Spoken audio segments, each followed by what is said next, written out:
If there's one thing that's put Qatar in the spotlight, it's the World Cup. Qatar is so tiny that it can be driven across in less than a day. But for those who are willing to slow down and take their time, there is so much to see that one trip may not be enough. From off-roading in the desert to historic markets and islands that look like the Maldives, here is our list of the best things to do in Qatar during the World Cup. Watch the video till the end to find out why the flag of Qatar is unique from other country flags. Learn about falconry at Falcon Souk. Go to Souk Waqif's Falcon Souk to see Qatar's national bird up close. Not only will you be able to take pictures of them, but you will also have the chance to have one of these beautiful birds sit in your arm with a guide nearby. Falconry is an old skill that goes back to the Bedouin tribes. The raptor is trained very well and is used to catch migrating birds for food. Falcons are the national bird of Qatar and are highly respected and celebrated there.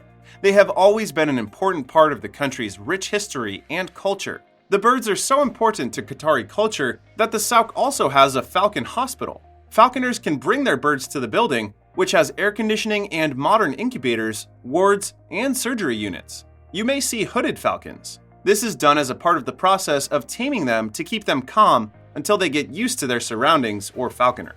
Go shopping at Qatar's biggest mall. What could be better than going shopping to celebrate the 2022 FIFA World Cup? Doha Festival City is the best place to go shopping and the biggest mall in Qatar. With an area of 600,000 square meters, the mall is considered by some to be the largest in all of Qatar.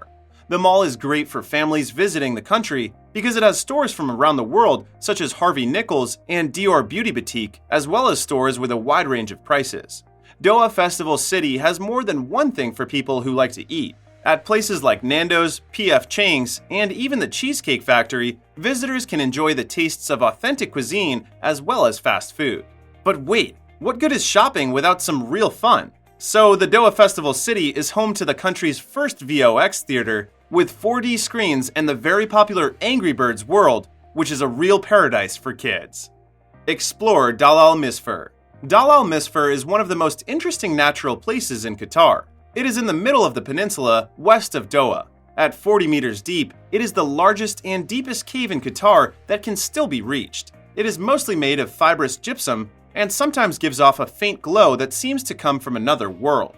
Dalal Misfer may have been formed between 325,000 and 500,000 years ago in the middle of the Pleistocene period. This phosphorescene is caused by gypsum deposits in the middle of the peninsula. It is known for giving off a glow like the moon. These things cause a type of rock formation called desert roses. Even though there is a fence around the site, there are no tickets to get in. The temperature tends to drop as you go deeper into a cave, so visitors should wear the right clothes.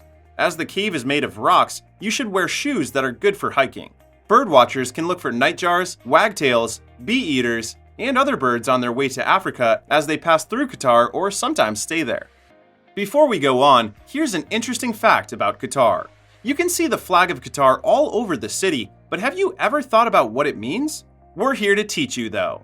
First of all, the 9 serrated edges are meant to show that Qatar became the 9th member of the reconciled Emirates of the Persian Gulf when it signed a treaty with the British in 1916. The color, called Pantone 1955C or Qatar Maroon, is a nod to the country's role in the Al-Khor Islands purple dye industry. The flag is also the only one in the world with a width that is more than twice as big as its height.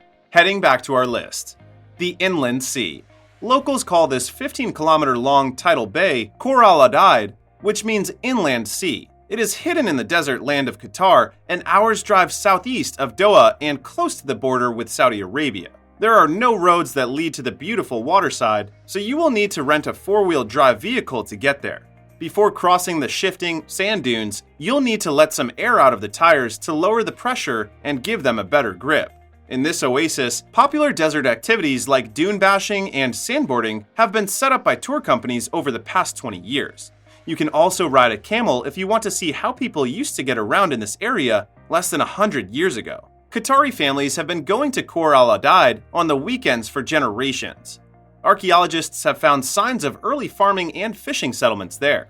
On the small islands in the bay, there were also sites from the Stone Age. It was added to the tentative list of the World Heritage Convention by UNESCO in 2008 because of its remarkable landscape and undeveloped natural beauty. It has its own ecosystem, which is home to turtles, gazelles, orcas, dolphins, and the rare and endangered dugong, which is related to the manatee.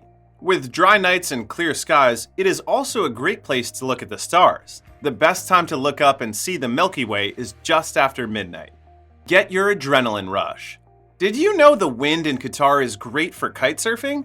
Experience something completely new in Qatar at the FIFA Kite Surfing Beach Resort. The resort is about an hour and a half north of Doha by car. Kite surfing is its most popular activity, but you can also try turtle hatching, paddleboarding, and other water sports there. If you like camping, Umbab, also known as Palm Tree Beach, is a great place to go on Qatar's western coast. You can swim, stay, and look at the stars at night.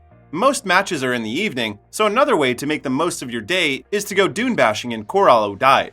There are tours that will take you over the huge stretches of sand dunes. And if you're the type to ride and slide, you should go to the Desert Falls Water and Adventure Park in Qatar. It is one of the largest theme parks in the entire Middle East. It is a 57,000 square meter park in the middle of Salwa Beach with more than 56 rides and 18 attractions for both kids and adults. Go-karting on a desert street circuit or the first man-made canyoning trip in the Middle East are both fun things to do and only the third of their kind in the world. Whether you're inside or outside, you and your friends can have a great break here. Go restaurant hopping. No travel guide in Qatar would be complete without places to eat and dishes to try. You should try local specialties like makbuz, kunafa, karak, lukaimat, tharid, and of course, shawarma and falafel. Qatar is known for its Arabic and Middle Eastern food, but restaurants and hotels there serve delicious food from all over the world like Indian, French, Mediterranean, and so on. In the Corniche, great food can be found at places like the Atrium Lounge and Al Hubara.